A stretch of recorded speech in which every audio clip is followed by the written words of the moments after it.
4 question दिए हुए हैं, इनको हमें सॉल्व नहीं करना, सिर्फ हमें द्विघात समीकरण के रूप में लिखना है।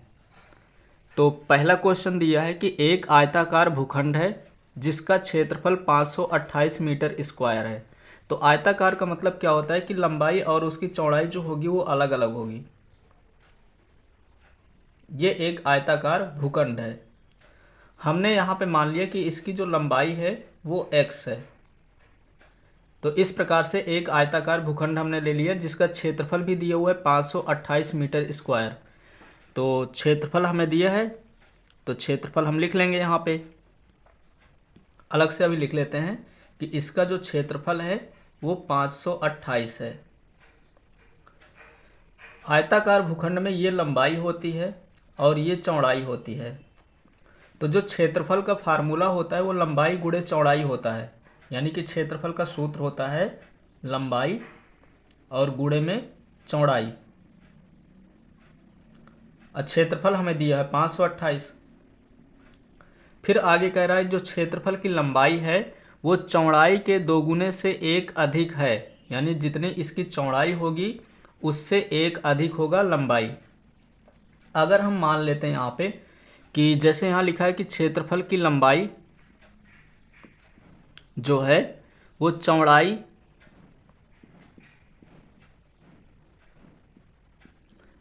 के दोगुने से एक अधिक है। तो जैसे क्वेश्चन कह रहा है उसी तरह से हमने लिख लिया कि जो लंबाई है चौड़ाई के दोगुने से एक अधिक है। पर हमें चौड़ाई तो पता नहीं है कि चौड़ाई कितनी है, तो हमने चौड़ाई मान लिया इसकी x है। तो लिखेंगे यहाँ पे माना आयताकार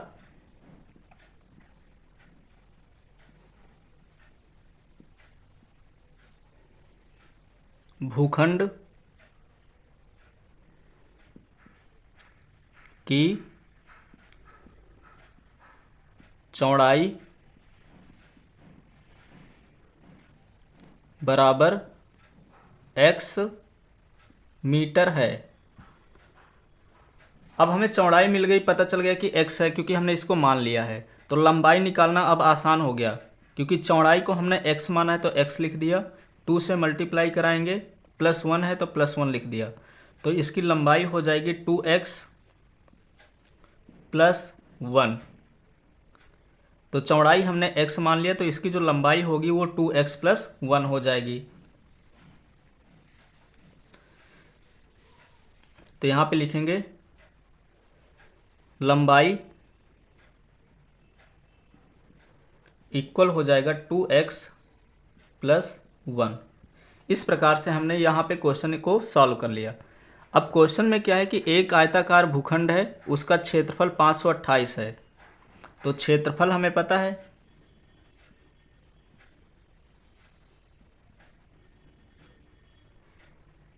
बराबर 528 मीटर स्क्वायर है। क्षेत्रफल बराबर होता है लंबाई गुणे चौड़ाई। तो लंबाई तो यहाँ पे 2x + 1 है और गुणे में चौड़ाई रखेंगे तो चौड़ाई को हमने x माना है और इक्वल में है 528। अब x का मल्टीप्लाई हम 2x के साथ करेंगे तो ये 2x² हो जाएगा। इसी तरह x का मल्टीप्लाई 1 के साथ करेंगे तो ये x1 जा हो जाएगा x और इक्वल में है 528। तो 528 इसको लिख दिया। अब इसके बाद 528 को हम इधर लाएंगे तो ये हो जाएगा 2x² + x - 528 = 0 और यही इसका आंसर हो गया। हमें सिर्फ इस स्टेटमेंट को द्विघात समीकरण के रूप में लिखना था, तो ये द्विघात समीकरण हो गया। क्योंकि द्विघात समीकरण का मतलब होता है कि उसकी जो अधिकतम घात होगी वो 2 की होगी, तो इसकी अधिकतम घात भी 2 की है। तो इस प्रकार से क्वेश्चन नंबर 2 का पहला पार्ट कंप्लीट हो गया। अब सॉल्व करते हैं सेकंड पार्ट।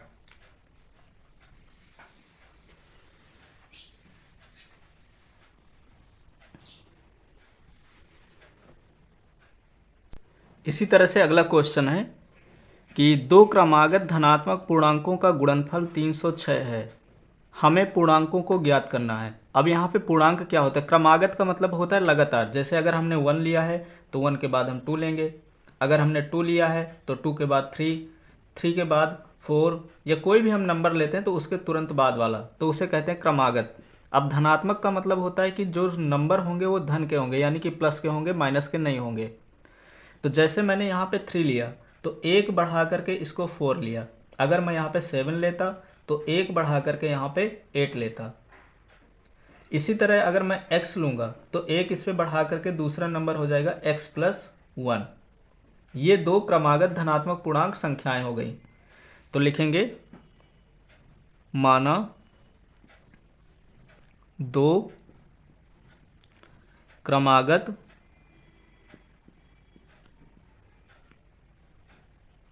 धनात्मक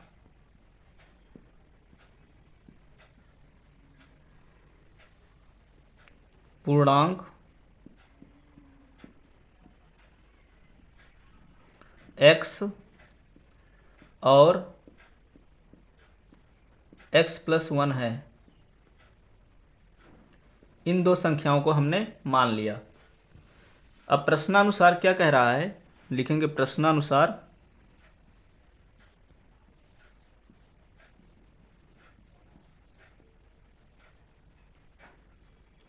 क्या कह रहा है कि इन दोनों का जो गुणनफल है वो 306 है, यानी कि x का मल्टीप्लाई कराना होगा हमको x+1 के साथ, तो इसकी जो वैल्यू आएगी वो 306 होगी।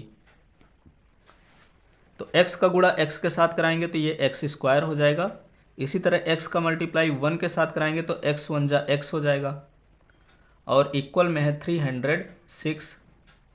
अब इस 306 को इधर लाएंगे तो ये हो जाएगा x² प्लस x माइनस का 306, क्योंकि अगर नंबर प्लस होता है तो इधर आएगा तो माइनस हो जाएगा, और इक्वल में बचेगा 0। बस हमें द्विघात समीकरण बस निकालना था, इसके आगे सॉल्व नहीं करना था।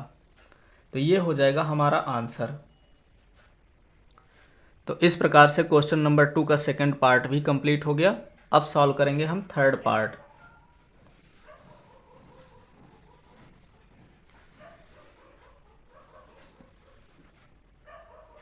इसी प्रकार से अगला क्वेश्चन है कि रोहन की माँ उससे 26 वर्ष बड़ी है। एक रोहन है और उसकी माँ है। तो जो रोहन की माँ है, ये रोहन की माँ है, तो रोहन से 26 वर्ष बड़ी है।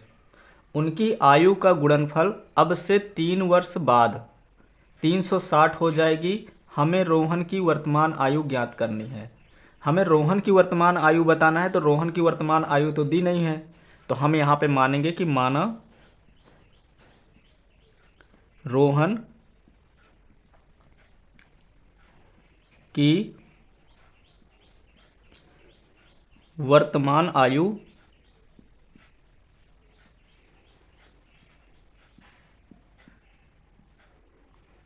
x वर्ष है। हमने रोहन की वर्तमान आयु जो है वो x वर्ष ले लिया।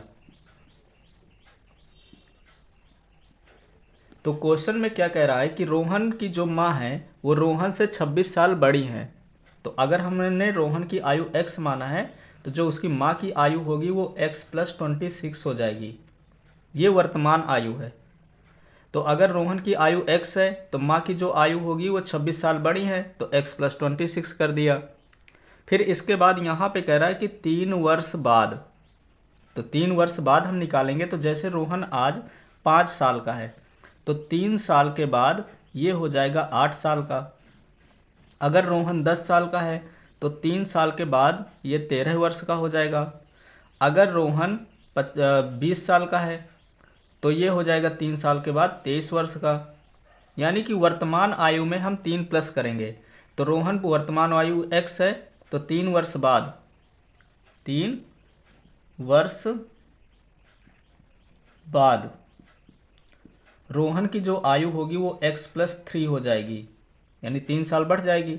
तो अगर रोहन की आयु 3 साल बढ़ेगी तो रोहन की माँ की भी आयु 3 साल बढ़ेगी। तो ये हो जाएगा x+26 + 3, यानी कि ये x प्लस 3 तो रहेगा और ये हो जाएगा x प्लस 29। अब क्वेश्चन में यही कह रहा है कि 3 वर्ष के जो बाद है इनके आयु का गुणनफल 360 है, यानी इनकी आयु का हम गुणा करा दें तो इसका आंसर होगा 360। ये क्वेश्चन कह रहा है। तो सबसे पहले हमें क्या है कि हमने यहाँ पे मान लिया कि रोहन की वर्तमान आयु x वर्ष है, और ये तब लिख दें तब माँ की आयु हो जाएगी यहाँ पे x प्लस 26 वर्ष। अब यहाँ पे लिखेंगे प्रश्नानुसार।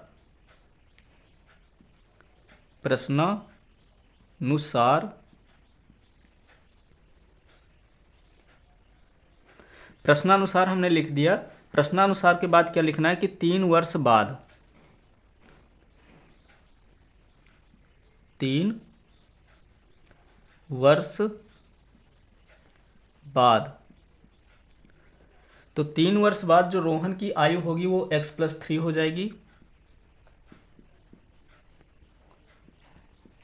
और माँ की आयु x प्लस 29 हो जाएगी, और इन दोनों का जो गुणनफल है वो 360 है। ये क्वेश्चन में दिया हुआ है। बस अब इनका मल्टीप्लाई करा के द्विघात समीकरण हम निकाल लेंगे और हमारा आंसर आ जाएगा। तो सबसे पहले x का मल्टीप्लाई इसके साथ होगा तो ये x स्क्वायर हो जाएगा। अब इसी x का मल्टीप्लाई 3 के साथ भी होगा तो 3x हो जाएगा, यानी कि ब्रैकेट में जितने भी टर्म होंगे सभी के साथ मल्टीप्लाई होगा। x का करा दिया, अब 29 का मल्टीप्लाई कराना है तो 29 का मल्टीप्लाई x के साथ होगा तो ये 29x हो जाएगा, और इसी तरह से 29 का मल्टीप्लाई 3 के साथ कराएंगे तो ये हो जाएगा 87। इधर 360 है तो जब इधर आएगा तो ये माइनस का 360 हो जाएगा और इक्वल में बचेगा सिर्फ 0। तो हमें कुछ नहीं करना था, मल्टीप्लाई कराना था। मल्टीप्लाई कराने के बाद ये आया, 360 इधर था तो इसको हम इधर लाए। ये x स्क्वायर है, यहाँ पे 29x और 3x को प्लस करेंगे तो ये हो जाएगा 32x। अब 360 में से हमको माइनस करना है 87। माइनस का बड़ा है प्लस का छोटा है तो साइन तो माइनस का रहेगा, पर दोनों को सब्ट्रैक्ट करके देख लेते हैं कितना बचेगा। तो ये इसको दिया तो 10 हो गया और यहाँ पे 5 बचा। 10 में से 7 गया 3 बचा, ये इसको 1 दे देगा, यहाँ पे 2 बचेगा। तो 15 में से 8 गया तो यहाँ पे 7 बचा, और इसको 2 को उसी तरह लिखेंगे। तो यहाँ पे 360 में से जब 87 को सब्ट्रैक्ट किया तो ये 273 आ गया और इक्वल में है 0।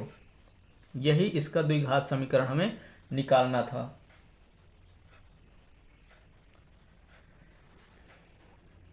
क्वेश्चन नंबर 2 का 4th पार्ट है। एक रेलगाड़ी 480 किलोमीटर की दूरी समान चाल से तय करती है। यहाँ पे सिर्फ हमें ये दिया हुआ है कि एक रेलगाड़ी है।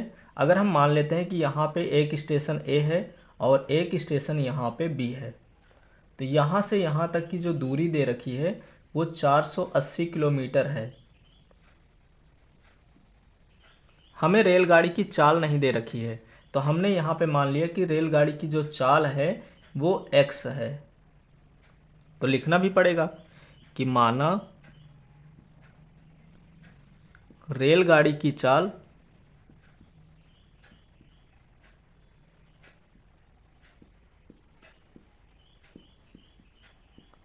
बराबर x किलोमीटर प्रति घंटा है। हमें पता है कि दूरी बराबर होता है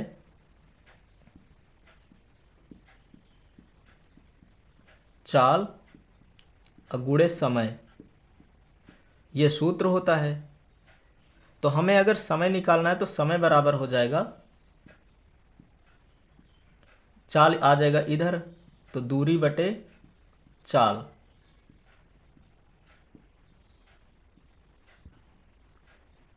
तो समय का सूत्र हो गया दूरी बटे चाल। तो स्थिति पहली हम यहां पे लिखेंगे, स्थिति फर्स्ट। तो पहली स्थिति में क्या है कि एक रेलगाड़ी 480 किलोमीटर की दूरी समान चाल से तय करती है। समान चाल का मतलब होता है कि उसकी जो स्पीड है ना कभी कम हो रही ना बढ़ रही, एक बराबर चाल से चल रही है। तो हमें समय निकालना है, तो t1 का मान, एक को हम मान लेंगे t1, तो t1 का जो मान हो जाएगा, दूरी यहाँ पे 480 किलोमीटर है और चाल हमने x माना है, तो जो समय होगा यानी t1 की वैल्यू होगी वो 480/x हो जाएगी। ये तो हमने समय निकाल लिया। फिर आगे क्वेश्चन पढ़ेंगे तो लिखा है कि यदि इसकी चाल 8 किलोमीटर प्रति घंटा कम हो, यानी कि जो चाल है वो 8 किलोमीटर प्रति घंटा कम कर दी जाए, तो उसी दूरी को यानी कि 480 किलोमीटर को तय करने में 3 घंटे अधिक समय लेना पड़ता है। तो समय उसका क्या होगा, 3 घंटा अधिक समय लेगी। तो प्रथम स्थिति में हमने निकाल लिया समय, उसको 480/x लगता है। दूसरी स्थिति लिखेंगे, स्थिति सेकंड। दूसरी स्थिति में क्या कह रहा है, फार्मूला तो वही पूरा रहेगा, समय का फार्मूला हो जाएगा यहाँ पे दूरी बटे चाल। तो यहाँ पे t2 हमें निकालना होगा, t1 तो हमने निकाल लिया। t2 निकालने के लिए क्या करेंगे, दूरी तो वही है 480, बस यहाँ पे चाल अंतर है, x - 8 है, तो चाल बदल करके यहाँ पे हो जाएगी x - 8। तो t2 बराबर हो जाएगा यहाँ पे 480/x - 8। ये दूसरी स्थिति आ गई। अब प्रश्नानुसार क्या कह रहा है कि वह उसी दूरी को तय करने में 3 घंटे अधिक समय लेती है, यानी कि जो समय होगा वो 3 घंटे अधिक लेगा। तो जो दोनों समय का डिफरेंस आ रहा है वो 3 घंटे का आ रहा है, यानी पहले उसको समय कुछ और लगता था और उसकी चाल कम हो गई तो अब उसको 3 घंटे समय अधिक लग रहा है। तो दोनों समय का अंतर जो है वो 3 का है, 3 घंटे का अंतर है। तो बस इसी में वैल्यू रख देंगे प्रश्नानुसार लिख करके, प्रश्नानुसार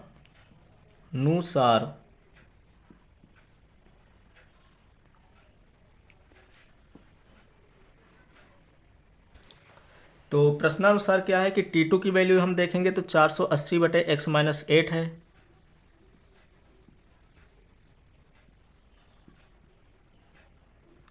माइनस यहाँ पे हो जाएगा 480/x, क्योंकि t1 की जो वैल्यू है वो 480/x है, और इक्वल में 3 हो जाएगा। बस अब इसको हमें सॉल्व करना है, सॉल्व करने के बाद इसको द्विघात समीकरण के रूप में लिखना है और ये हो जाएगा हमारा आंसर।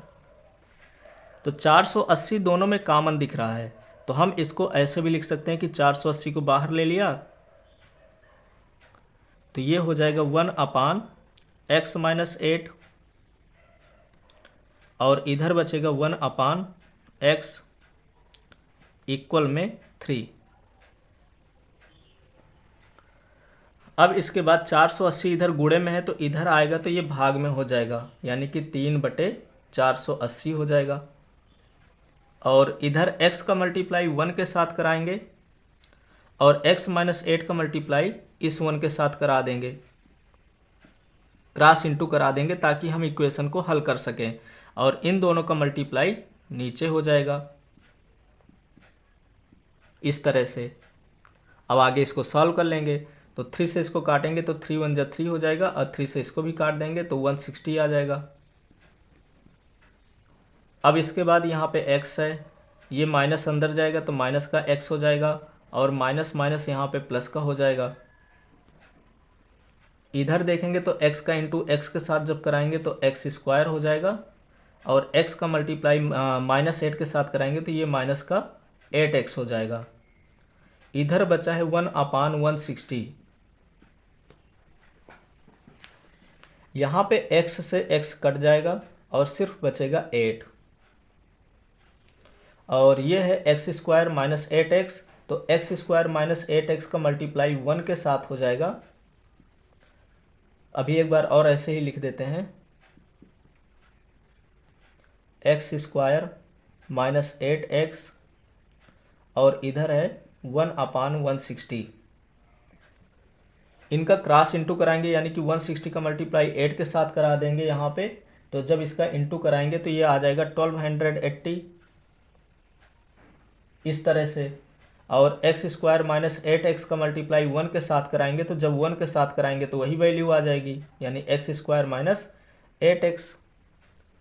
अब इस समीकरण को हमें द्विघात के रूप में लिखना है, तो इस नंबर को हम इधर लाएंगे, तो ये हो जाएगा एक्स स्क्वायर माइनस 8x, और प्लस का है ये तो इधर आएगा तो माइनस का 1280 हो जाएगा, और इक्वल में आ जाएगा यहाँ पे 0। तो इस प्रकार से क्वेश्चन नंबर 2 का 4th पार्ट भी कंप्लीट हो गया।